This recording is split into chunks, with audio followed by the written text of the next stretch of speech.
Marc-Andre Fleury passing Patty Waugh for second all-time in wins.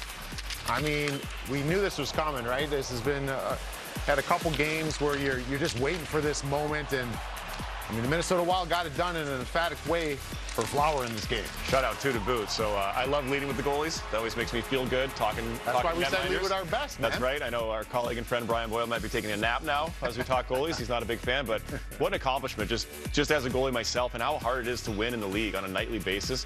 It speaks to, you know, Flower's longevity, his talent, his competitiveness, all those things. You look at that list of goaltenders, it's incredible. So, you know, the way Minnie was going earlier in the year, you weren't sure if he was going to get there, but they've righted the ship. He's turned it around a bit, and it's just a huge milestone win for him. Yeah, and let's get that list back up again, because you brought this up earlier. There's a common theme through some of these goaltenders here. Well, I mean, for me, it's the French-Canadian, the Quebec goaltenders. They've always pumped out great goaltenders. Marty, Patrick Waugh, Roberto, guys I looked up to, guys Marc-Andre has said that he looked up to. And for me, Fleury might be the last of the great Quebecois goalies for now. I mean, another one's going to come along, I'm sure, but you look around the league and there just isn't that presence. There used to always be a handful of them in the league, and they were always great. They pumped out goalies for such a long time, so he might be the last of a generation until the next one comes along at some point. So a really special moment for him, too, to pass some of his childhood idols as well. You see him rubbing the crossbar there. Yeah, that was that Bo Horvat laser, just fires it. And Flower, right in the course of game, rubs it. And that's his personality, right? Like, that's what he's known for.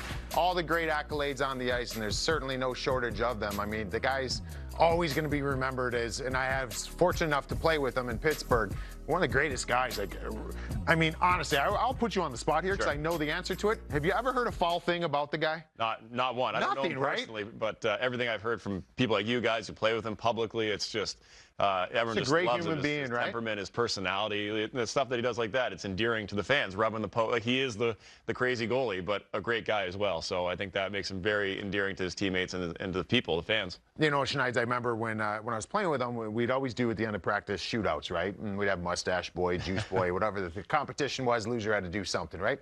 And Flower would always sit there and he'd do the push-ups, or while you're coming down to shoot on him, or he'd put his glove over his face and he wasn't looking, or he'd turn his back. He'd always toy with you.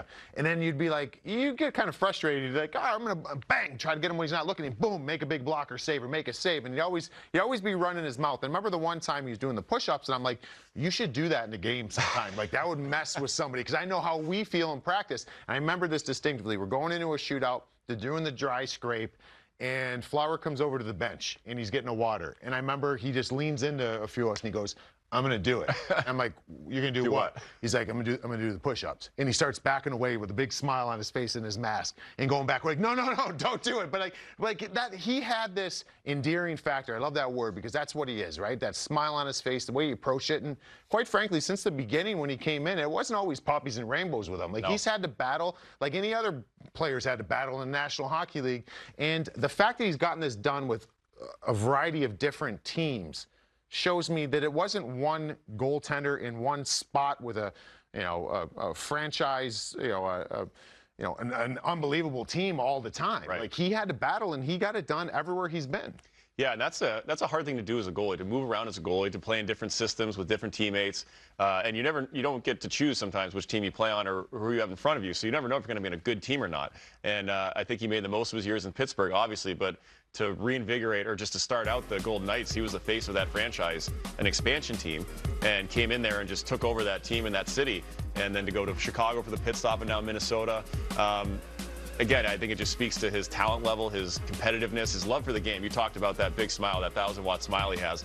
He just looks like he has fun playing hockey, even when he may not have been having fun playing hockey, when he had some rough patches, as you mentioned. So I think you have to have that juice and that energy and that mindset to play as long as he has and to win that many hockey games. So I think it all comes together for him right now. Yeah, and we know he's got the Stanley Cups, right? He's got quite the pedigree, quite the rap sheet here as far as statistics go. #2 all-time in wins.